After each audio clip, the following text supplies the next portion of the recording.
BPI and DOE recognized the need to have somebody check over our files before we turn them in, and so they created a quality control inspector. And when they gave us the guidance about this quality control inspector, they gave us program notice 15-4. So we've been doing this for a few years now. But one of the requirements that they put in there was the quality control inspection must include an assessment of the original audit and confirm that the measures called for on the work order were appropriate and in accordance with the grantee audit procedures.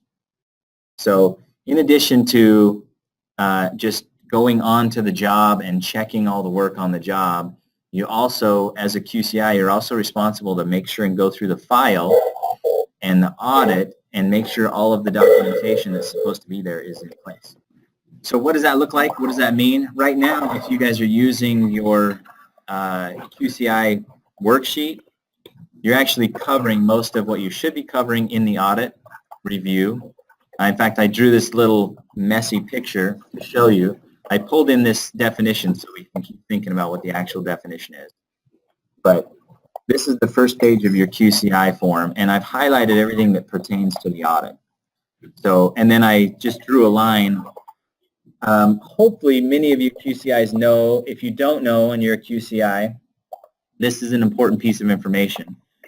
The audit file, we actually have a standard file format that the audit file must be in. So when your auditor is done with an audit, they're supposed to have a file that has these 12 things in it. It has to have an input and recommended measures report in the file. They're supposed to put all their field collection forms into the file. There's supposed to be audits, your pre-weatherization blower door, your Ashrae estimate, health and safety assessment, lead inspection, your pre-weatherization worst case draft, a CO analysis, HIPPO information, and then your mold and your client ed documents. All of that stuff is supposed to be put into the audit file. It's supposed to be put into it in that order, and it should have that, use this naming convention.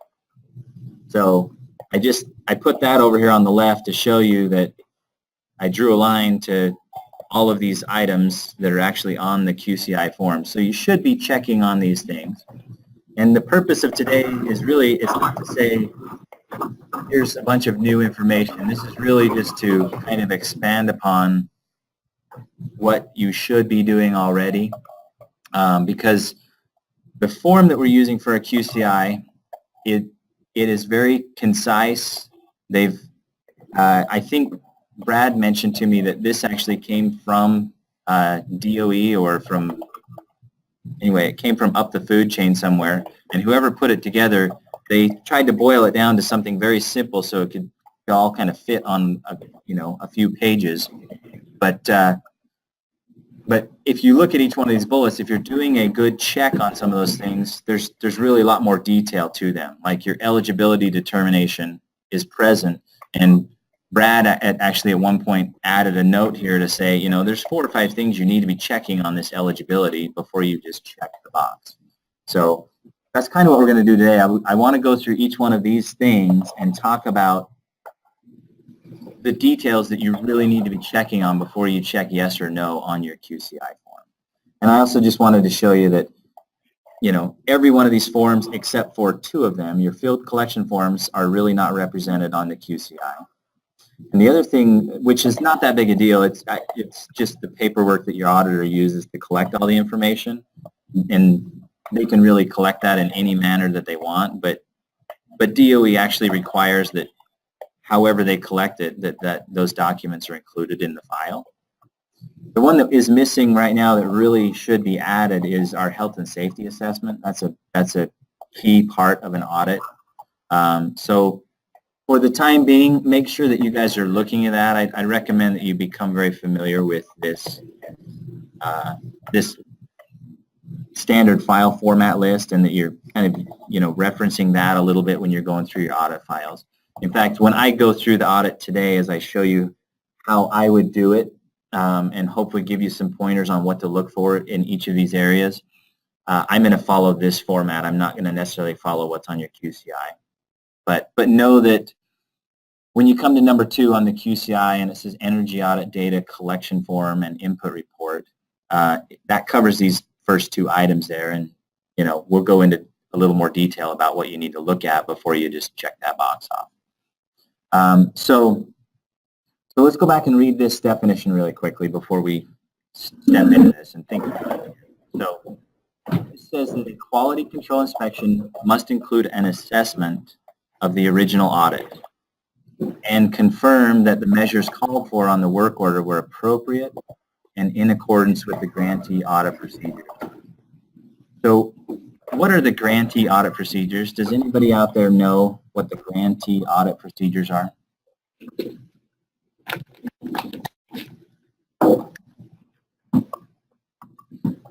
Anybody out there besides someone from the state? I'm going to wait for an answer. Tell me what the grantee's audit procedures are, or venture a guess, please. Everything you wrote down under auditing in the guidelines. Yeah, so the grantee is the state, and the state, basically DOE's told us, you tell us what your audit procedures are, we'll review them. And so we put together, primarily it's section B as in boy, B9 in the guidelines. It covers most of our audit procedures. So as a QCI, you need to be familiar with what the audit procedures are, because you have to confirm that the measures that were called for on the work order were appropriate and that they were done in accordance with our audit procedures and protocols, which were approved by DOE. So when you look at that definition, just simply looking and saying, oh, yep, there is an input report and there's a recommended measure report in the file, and checking those boxes really doesn't confirm that the measures that were called for were appropriate and everything was done in accordance with our procedure. There is a little more detail that you need to get into if you're doing this properly. So let's get into this a little bit. I want to go through this, and what I've done, and I have to tell Scott Bolander thanks in advance, because I asked him at the last minute if I could use one of his audits for this example. And I just randomly grabbed one of his audits, and then I just tried to cover up I did cover up all the client information on this audit. So we're going to use this audit, and we're going to go through this. And the other thing I've done is I've put together, I will email this out after the meeting, but if I was to give you kind of an expanded list of stuff that I would recommend that you're looking for as a QCI, this would be that list. So I put together this list. It has about 30 items on it that you really should be checking for, but you'll notice that the meat of it is there's a bunch of stuff that you really should be looking for when you're looking at the NEAT input report. And that would take the majority of your time when you're reviewing an audit file. I will say the review that a QCI should be doing of an audit file is not the same type of review that I do as when I come and do monitoring. When I monitor an audit file, it typically takes me an hour to 2 hours, depending on the audit file. And that is not what a QCI should be doing. That you should not be doing that extensive of a review. But you should be doing a review. You should be kind of looking and making sure all the pieces are there and that things pass the make sense test. I have a lot of practice at this. I've been doing this for a little while, and so I know what to look for. And when I do review something from a QCI standpoint, it takes me about 10 minutes to review a file. So I would assume someone starting out, it's probably going to take you a little bit longer.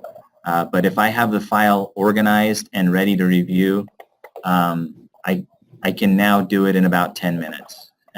In this example, it's going to take a little longer because I'm going to give you more detail about each item.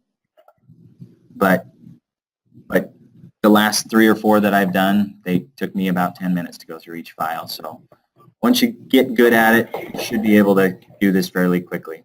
I'm going to skip this first part, the input report. We're going to come back to that. We're also going to come back to the recommended measures report. I just want to jump into the rest of the documents. So the other documents that are supposed to be in an audit file, for the most part, they're pretty easy to review.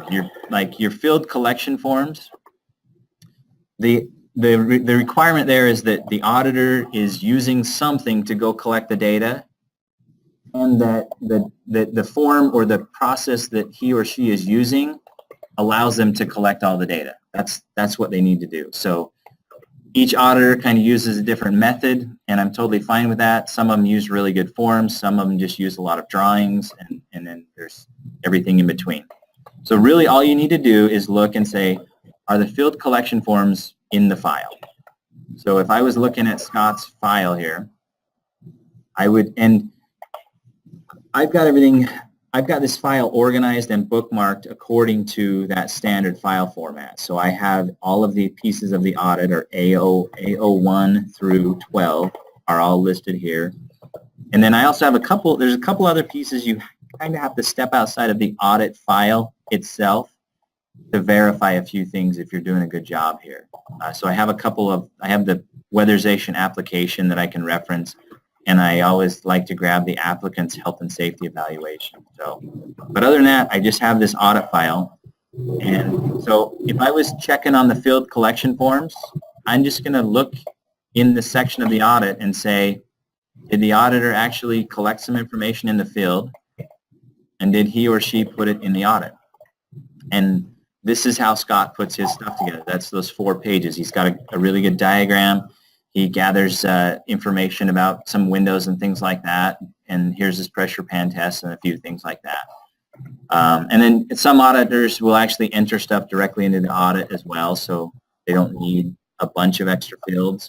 Some auditors like to have a piece of paper and do it, write it in and then take it back to the office. But that's all I would do. I just look and say, okay, yes, all of that stuff is it's in the file. The next one is your audit photos. And for the audit photos, so I'll just check this box.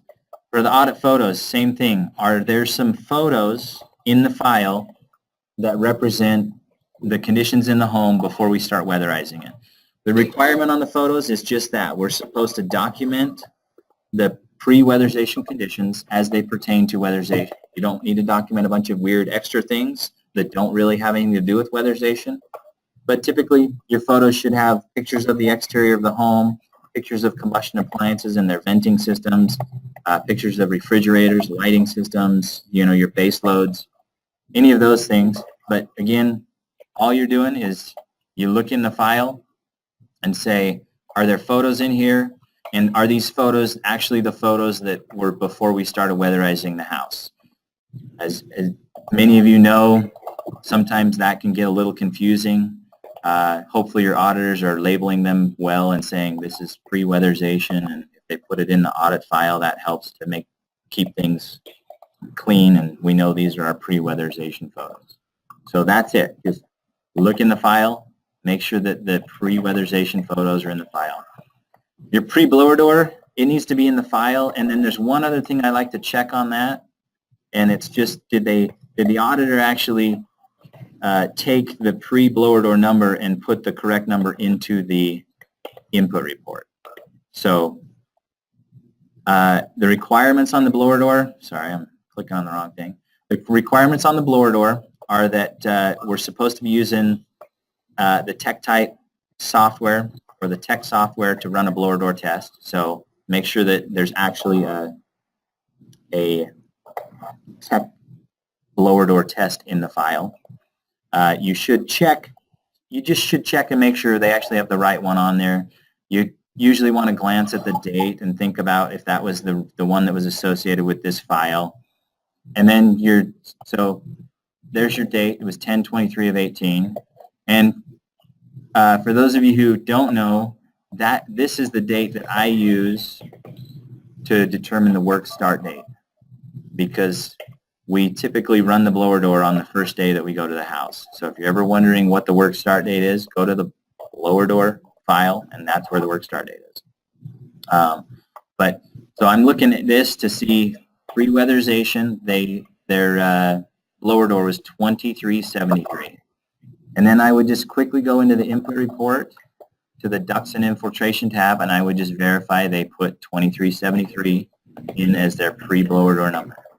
And that's all I'd check on that.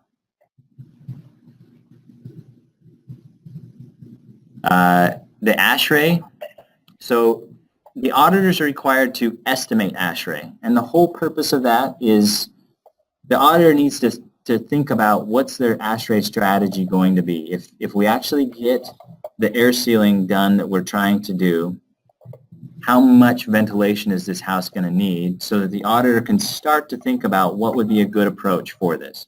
So that's the purpose of that. The Ashrae estimate it is not the Ashrae calculation that you do at the end of the job. It's just an estimate, but they should be estimating things accurately. So all you're doing, you're going to look and say, is the estimate complete and in the file? So in the Ashrae estimate, you just want to glance and say, okay, did they actually fill everything out? Does it match? Maybe you've noticed that the file has 1,750 square feet, so you're just going to glance at a few things, make sure it has the right client name on it. You don't have to, you shouldn't be going in great detail and going, oh, wait a second, was there a window in the bathroom or not? Just glance at this and say, did they fill everything out? And does this number pass the make sense? And that should be sufficient for your review of the Ashrae file. So I'll check that one off. The next one, A07, is your health and safety assessment. You need to make sure that it's complete and in the file. But there's a couple of extra steps that you really should be taking on this one to help your auditors out. And I wish that these weren't necessary, but as I review files, we make a lot of mistakes in this area. So a good QCI would watch for these things and help catch some of these mistakes. So, and these are, you're going to look and make sure the form is complete, but you want to look and say, were all of the health and safety items that they documented on that health and safety file, did they include them on the audit? And then also, did they look at the client health and safety evaluation and address any of their concerns? That's the document that we are asking the client, basically, is there any pre-existing conditions that we need to work around while we're weatherizing your house? So those two things are pretty important. So to do that, I would look at the file, and I scroll through this, again, just to make sure that the auditor is using it, that they're checking the appropriate boxes, they filled things out here. But when they're doing this, remember that this form, if there's nothing wrong, they're not going to be checking boxes. I like in this case that Scott's putting NA to kind of indicate that he's checked those things. But then there's a signature here you want to check on. And on this last page, you want to check and make sure that this is one of the biggest things. We tend to mess up our paperwork by forgetting signatures and just by forgetting to fill in some things. So always check for those. Make sure that the auditor's signature is in place and the client's signature is in place. And then just look down this list and think, okay, what did the auditor commit to do for health and safety here? Because they put down agency responsibilities. So it looks like there's CO, smoke, and then there's something about a garage door that's not sealed, but that they'll address it as part of their air sealing. So the two items here that are health and safety items are CO and smoke, and you want to make sure that they actually make it from this list onto the audit. In the audit, the place that all of our health and safety items are going to end up is on the itemized cost. So I'm going to go to the section of the input report where the itemized costs are. And I'm just going to quickly glance and say, did they have something here about CO and did they have something here about smoke? So that's it. The auditor filled out his health and safety form and he put all of his health and safety items onto the audit. The other thing I want to glance at is I want to look at the applicant's health and safety evaluation. And I want to just quickly look and see, did the applicant note anything that the auditor should have been aware of? And it looks like they put no on humidity or dampness or anything like that. And then they have a note, but it doesn't pertain to anything that's really a health and safety issue. So in this case, it looks like the auditor did a great job of doing a health and safety assessment, and everything went on the audit, and there weren't any concerns on the client's health and safety evaluation. For lead, kind of the same thing. You're looking to make sure that the document is in the file. No matter what the age of the home is, every single file is supposed to have this document, this lead inspection report in every file. If the house was built yesterday, then this report would be in the file. It would say that the home was built in 2019 and that it was constructed after January 1st of 1978, and so there was no testing required, and the auditor would sign it and date it and put it in the file. So you're just simply checking, did the auditor fill this form out? But be aware of how the form is used. If the home was built before 1978, you're going to have the date, and there's going to be an XRF attached to this form. So when an XRF is required, it should be part of this report. So you would want to look at the XRF, make sure it's there, make sure that they tested things that they should have tested, and that they listed any measures that would be affected by lead safe. So that's what you're looking at there. Just is the lead inspection report in the file, and is it complete? Is an XRF report attached when it's required? Now remember, we're just looking at the audit part of this file. If there is lead work to be done on the home, there's some additional documentation that has to be included when you do the closeout on the file.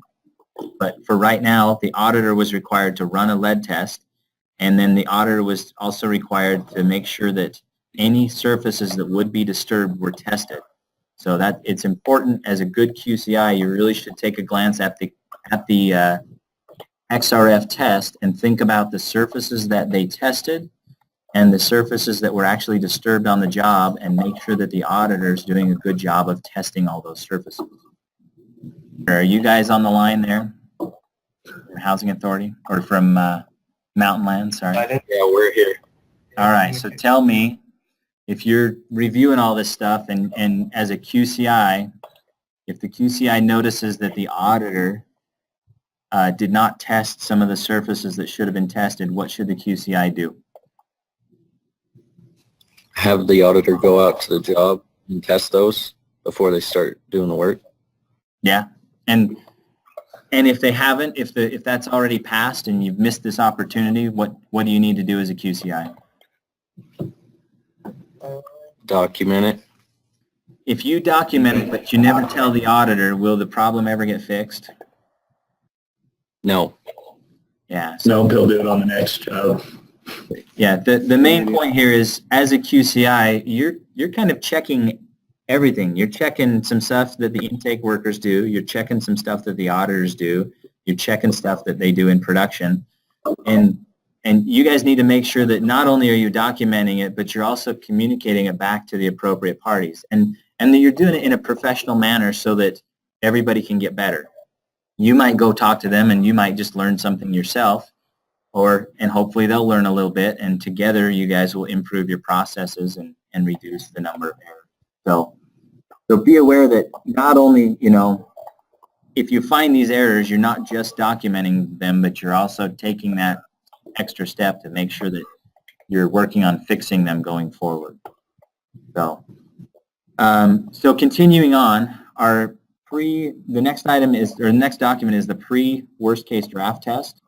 So you want to make sure that it is complete and in the file. And one of the things that you really want to check on there is you want to make sure that all of the appliances that before weatherization started, all of the appliances that were combustion appliances need to be tested, or they need to have been sealed combustion appliances. We kind of have a general rule that you don't need to test the sealed combustion appliances. So you take a glance at your worst case draft test, and, whoops, I'm picking the wrong document. And you just want to look at it and see that it was filled out properly. So You want to see that this is in fact the pre-weatherization form, that the date matches the other dates on or around the work start date. And you just want to glance and say, did they fill everything out right?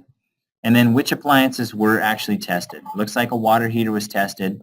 You may want to flip to the photos and look and see what appliances were there and should they have tested any other appliances. Looking at this picture, should they have tested any other appliances on a pre-weatherization job here? Dalton, what's your take on this one? Should they have tested the furnace at all? Yep. All right. So you're going to take a glance at that, and you're going to make a note of that kind of stuff, and you're going to go talk to the auditor about that stuff. In this case, the auditor did determine that the water heater passed, and they have a written conclusion about it. You want to look at the conclusion, make sure that they have a written conclusion, which is either check here, check here, check here, or if it fails, then they fill out this section. And you look to see that the auditor signed it and dated it at the bottom. Scott, you might notice that I forged your signature and made a new form here, but Scott likes to use the old form, but I wanted to use the new form as the example today, so I fudged this one a little bit for you. But You did a fine job. thanks, man.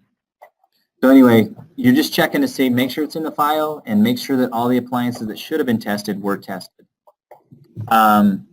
Next one is your pre-combustion analysis or pre-weatherization combustion analysis.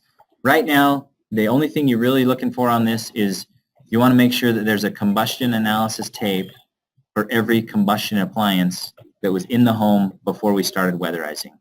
We test in and we test out.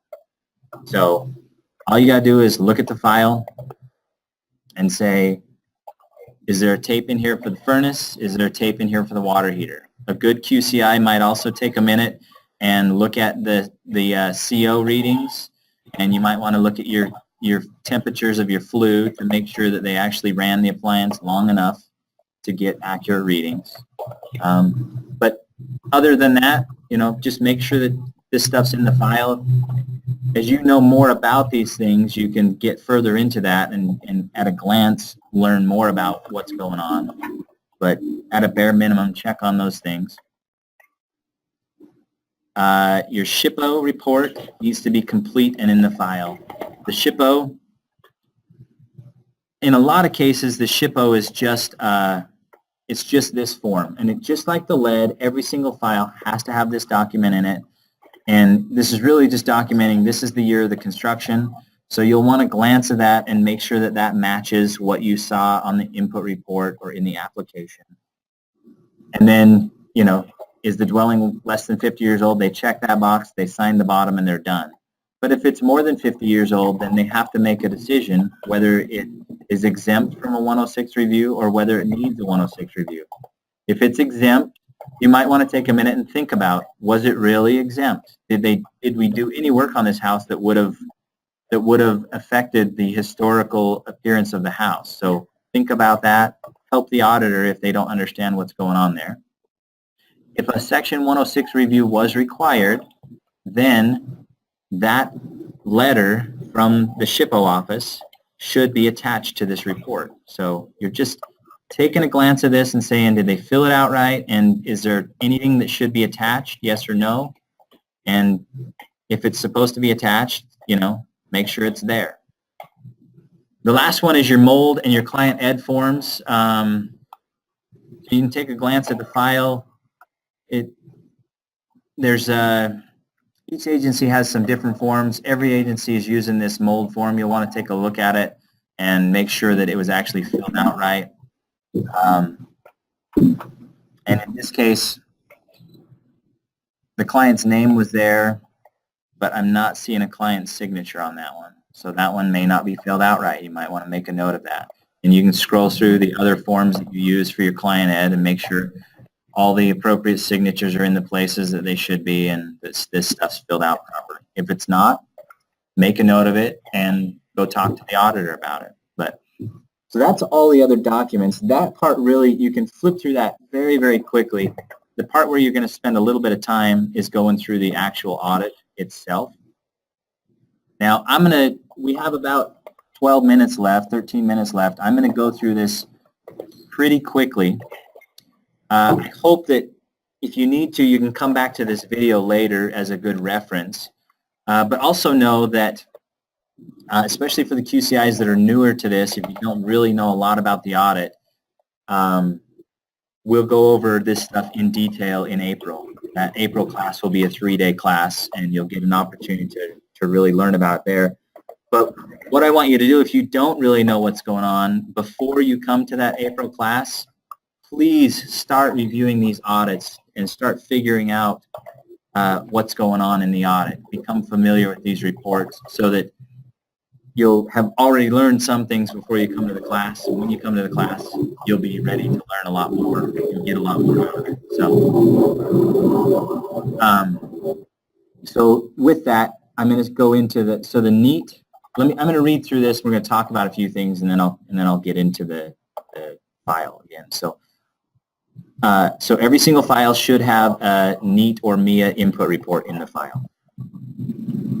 And so just very first thing you're going to check, is the report actually in the file?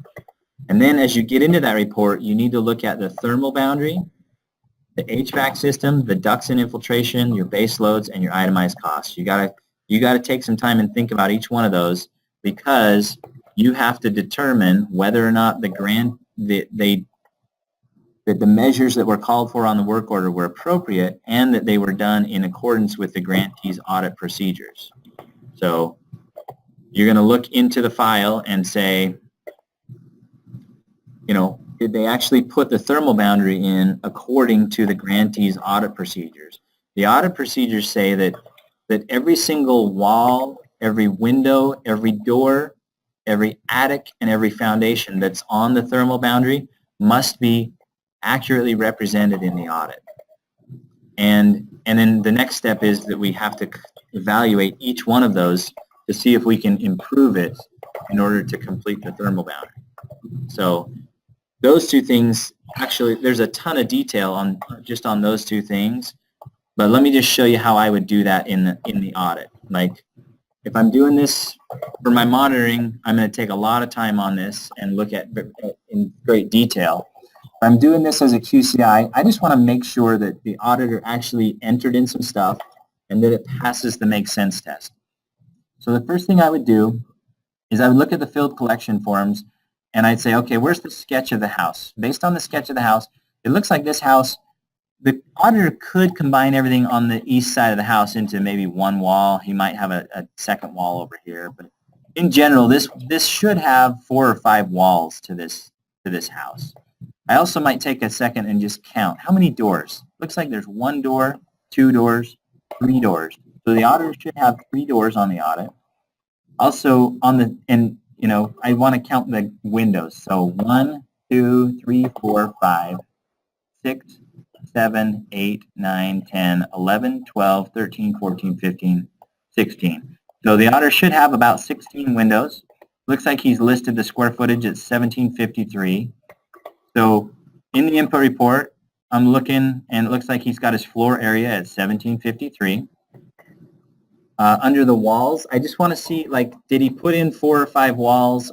Are they facing different directions? Did he put in some existing R values? So looks like I have a west wall, a north wall, east wall, south wall, and another west wall.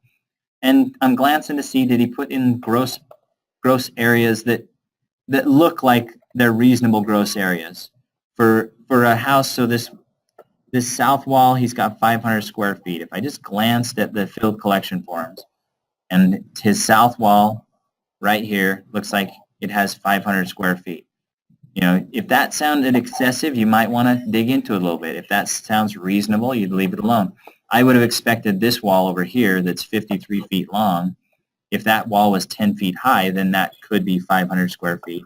But this one over here that's only 26, that might not be right. So I might want to look at that detail a little bit and see what's going on. But in general, I'm just glancing to say, did he put in some walls? He put in 2x4 walls that are stucco. They're R13. He's filled this out. One thing to note, if you're not familiar with it, there's an error in the audit, and the fields about adding insulation for walls and attics and foundations, they don't ever show up. if you want to know what the auditor put in those fields, you're going to have to look in the actual audit. And sometimes as a good QCI, you're going to have to do that. But basically take a glance at this stuff and say, okay, it looks like he's got 1, 2, 3, 4, 5 walls. Windows, we counted 16 windows. You want to look at a couple of things here. I think every agency is using the method where the cost of our windows in the setup library, the material cost is 0, and that the auditor is actually putting in the actual cost of the window here on the low E window. So typically a window should say evaluate all. There should be a cost here on low E windows. And then I just look at the number of windows. You can also take a glance at a couple of them and just say, does this represent the windows I'm seeing in the picture? But so if I'm just going to start counting, I'm going to go, okay, there's 1 window there, 2 windows, 3 windows, 4 windows.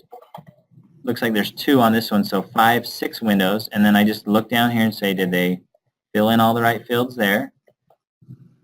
7, 8, 9, 10, 11, and did they fill everything in here? I got some questions about that I might want to take some time and look at. 12, 13, 14, 15, 16 windows, and it looks like they evaluated everything there.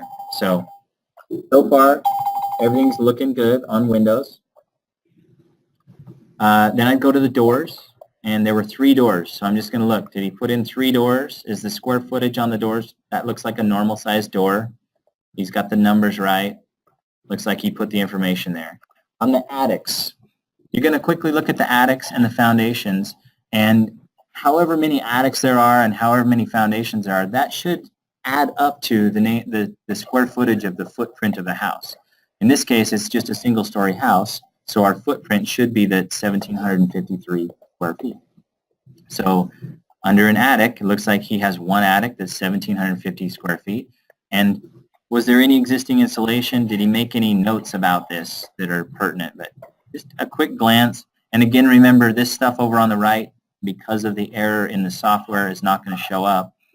But one of the things that a good QCI would look at from time to time is the auditor actually evaluating to add insulation here? And on this one, you can take a look at the recommended measures, and you'll see that the attic insulation pays back. And so you know that the auditor put something in there.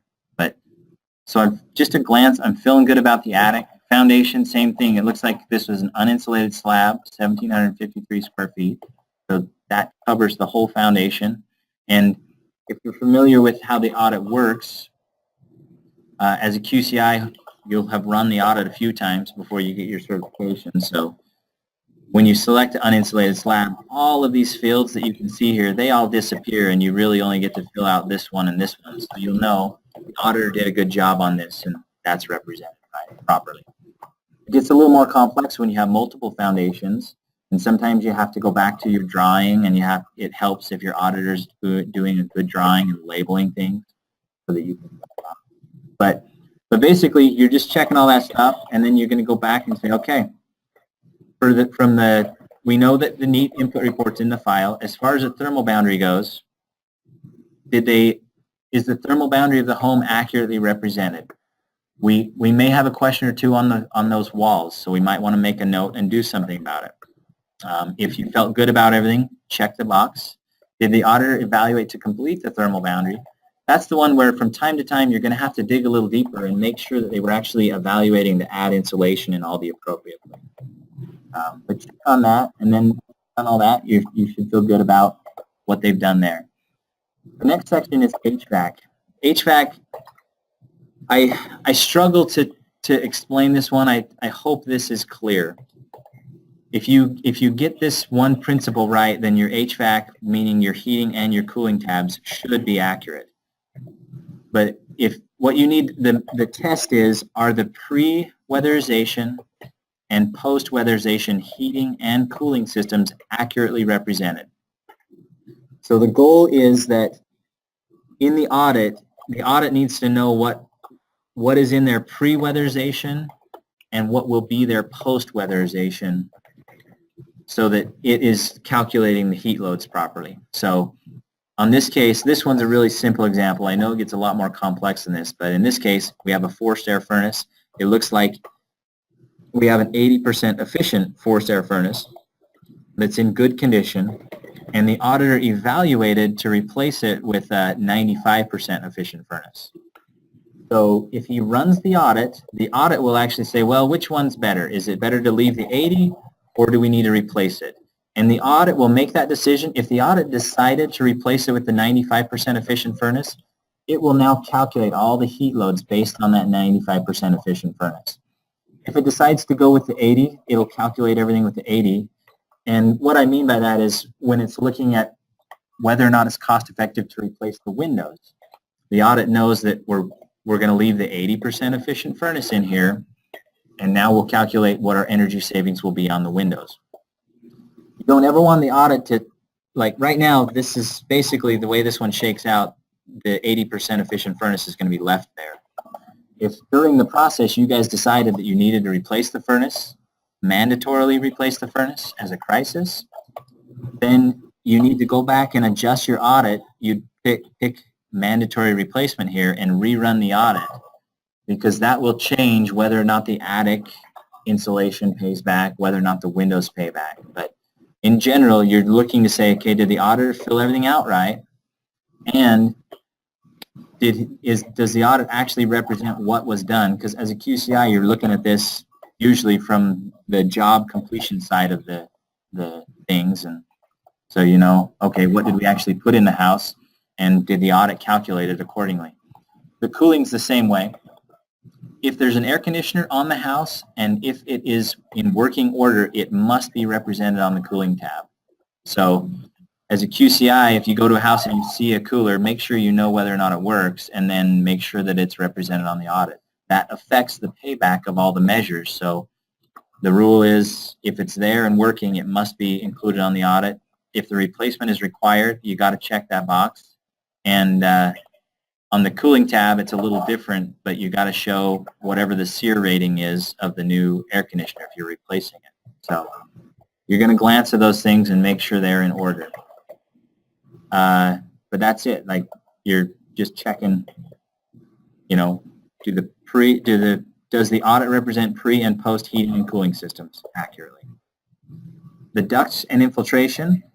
This is where we do our air infiltration and our the duct sealing stuff.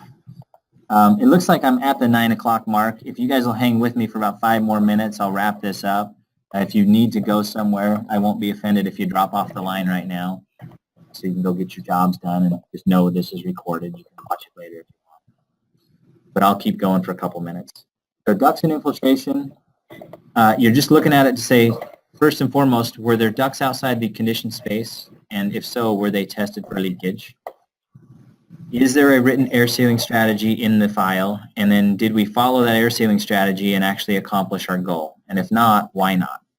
This is one we're watching closely. So as a QCI, make sure your auditors are really doing a good job of writing air sealing strategies. And then if you guys get to the end of the process and you're not hitting your targets, please, as a team, take some time to think about why so that you can improve going forward. Because this is an area where our program really needs some improvement, and you guys are the ones that are going to make that improvement. All we can do is try and train on it, but if we're ever going to improve, it's going to come from you guys. But those are the 3 things we're looking at. So you're going to jump in the file and you're going to look at the ducts and infiltration tab. I want to give Scott Bolander a big giant gold star because he actually evaluated the duct sealing appropriately and accurately. He checked the box to evaluate duct sealing. He put in his static pressures and he did a duct blaster and put in all of his measurements here. Whenever there's ductwork outside of the envelope, if you want, you can test it with a pressure pan, which if I look at his field collection forms, he tested it with a pressure pan, and the averages were above a 2, which means that he then had to get out his duct blaster. So he got out his duct blaster and he ran a full test, and we now know exactly how leaky the duct is. So he evaluated the duct separately, And then also he's got his pre-blower door number, and he has a 30% reduction target here. So you're just glancing at all that to make sure it's all accurate and that the auditor did that right. That's one where there's a lot of errors. There's a lot of times where the auditors are not testing the duct leakage. If you get to this and there is ductwork outside the envelope, you may see just a note down here in the comment section where the auditor commented and said the average duct leakage was 1.5 Pascal, as long as it's below a 2, and then they might say the ductwork is tight. And that's how you know they don't need to, they're not required to evaluate the duct separately using a duct class. But anyway, you're just checking on that. That's all you need to check on for ducts and infiltration. So I would check these boxes.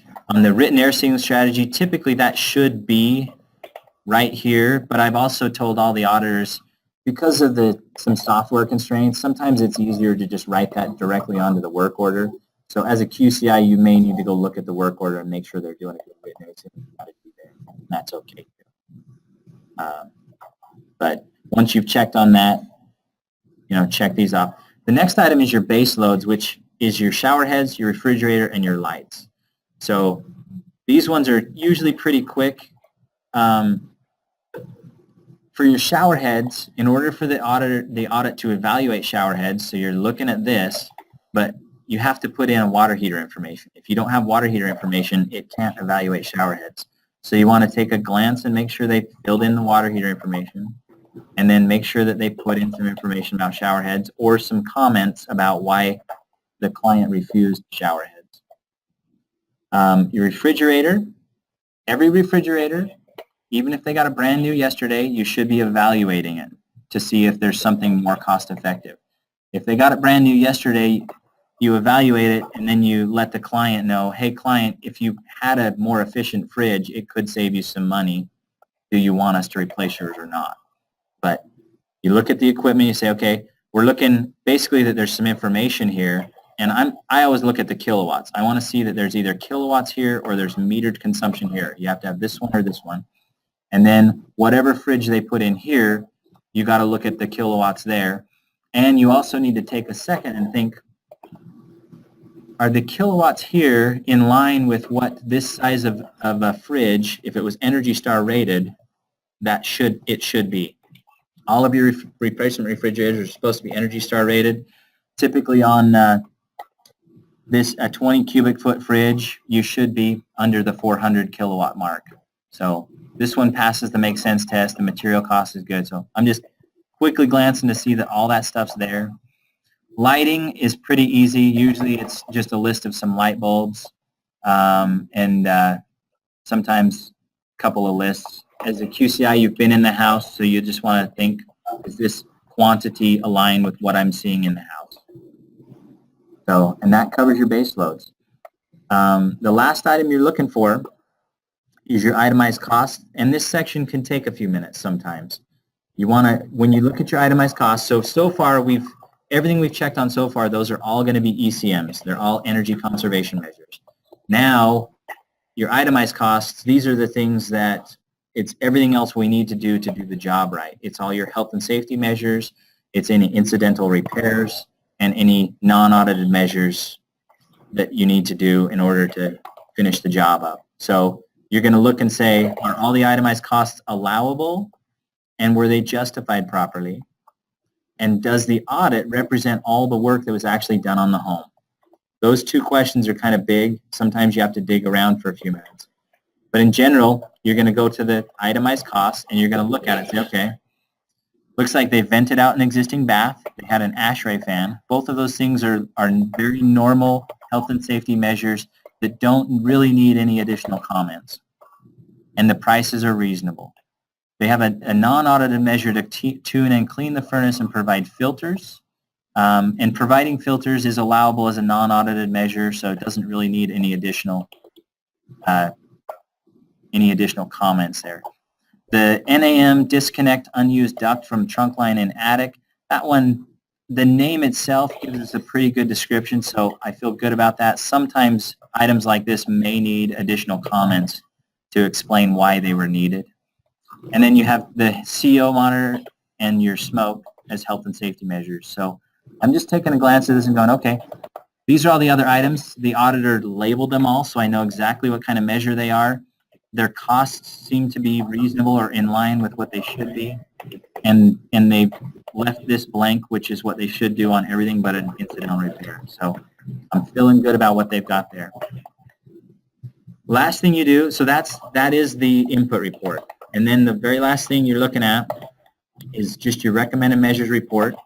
You want to look and say, is it in the file? And then you got to kind of do the same thing that you just did. Are all the measures appropriate and allowable? You're kind of checking this report as well for that.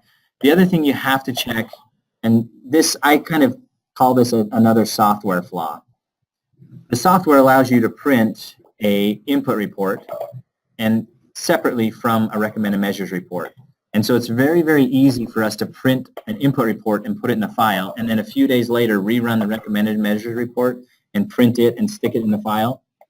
But the two reports have to match, and I'm finding a lot of times where they don't. And in order for us to have all the correct documentation in the file, these two things have to match, and they also need to match with your work orders. So as a QCI, you should become familiar with how to check on that, and you should take a second to check it. So does the recommended measures report match the input report and the work orders?